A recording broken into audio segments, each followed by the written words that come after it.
नमस्कार दोस्तों, सैदीपलालजी YouTube channel में आपનું स्वागत है। सोमवार 1 तारीख डिसेम्बर महीनो 2025 रोज આપણે ખેડૂત આંદોલન વિશે વાત કરશું। તો આપણે જાહેરાત કરી હતી ગાંધીનગર ખેડૂત આંદોલન કરવાની 9 ડિસેમ્બર જાહેરાત કરી હતી। તો અત્યારે આપણે પરેશભાઈમાં ફોન આવ્યો, પરેશ ગૌસ્વામી જૂનાગઢ, જીતુ વાઘાણી કૃષિ મંત્રીનો કે તમે અત્યારે 9 ડિસેમ્બરે ગાંધીનગર ખેડૂત આંદોલન કરવા જઈ રહ્યા છો તો ના બહુ તમે પત્ર આપશો અને 4 થી 5 હજાર ખેડૂત મિત્રો હેરાન કરવા એને અત્યારે અમે તમારી વાત સાંભળવા તૈયાર જ છીએ। તો ખેડૂત હેરાન ન થાય તેવો રસ્તો કાઢો તમે। તો આપણે પરેશભાઈમાં 4-5 દિવસ પહેલાં ફોન આવ્યો હતો। તો પરેશભાઈનું એવું કહેવાનું થયું કે આપણે જે એના લગતા હતા ખેડૂત મિત્રો તેને ફોન કર્યો।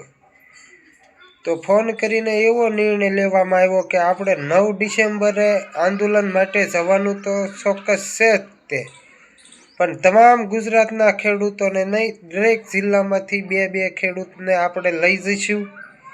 30 થી 40 જણા આપણે ગાંધીનગર જઈએ ને તોય આપણી વાત સાંભળવા તૈયાર અત્યારે સરકાર છે। જીતુ વાઘાણીનો ફોન આવ્યો તો તે જ મુજબ તો આપણે નિર્ણય લીધો છે કે બધા ખેડૂતોને હેરાન કરવા નથી, દરેક જિલ્લામાંથી 2-2 આપણે ખેડૂત લઈ જઈશું। આપણે જે માંગ 3 મૂકી છે તેની આપણે પત્ર લખીને આપશું, એક મોકો સરકારને દઈએ। આપણે જેટલા ખેડૂત મિત્રો તાકાત સાથે જઈએ તો સારું પડે, પણ એનો સામેથી ફોન આવ્યો છે એટલે આપણે અત્યારે બધાને જવાનું થતું નથી। તો એમાં કોઈ રાજકારણીય નેતા હોય તેને આપણે લઈ જવાના નથી, આપણે તો એક ગુજરાતના ખેડૂત હોય તેને તે હારે લઈ જઈશું। અને આપણે 3 માંગ મૂકી છે એ માંગનું આપણે પત્ર આપશું। તો અમે 9 ડિસેમ્બરે અમે જવાના છીએ, બધા ખેડૂત મિત્રોને આવવાનું નથી, જેને જેને લઈ જવાના થશે તેને ફોન અમે કરશું।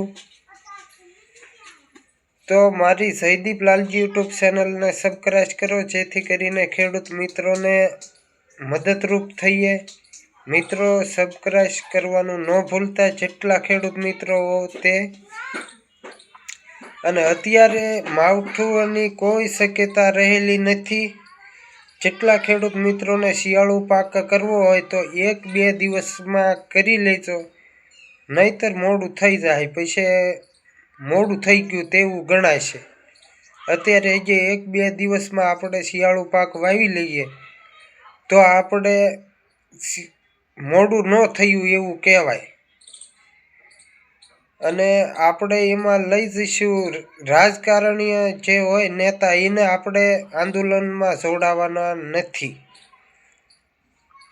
કોઈ પક્ષના 3 વિપક્ષ અત્યારે છે, એ પક્ષના કોઈ માણસને આપણે લઈ જવાના થતા નથી। તો આપણે ખુશીના સમાચાર એ હતા કે ખેડૂત હેરાન ન થાય અને સરકાર અત્યારે આપણી વાત સાંભળવા માટે તૈયાર છે, તો આપણે એ તે અત્યારે કરવાનું છે। અને બીજી વાત એ છે કે અમે કોઈ માવઠું 10-15 દિવસની શક્યતા રહેલી નથી, તો કોઈ ખેડૂત મિત્રોને ગભરાવાની જરૂર નથી।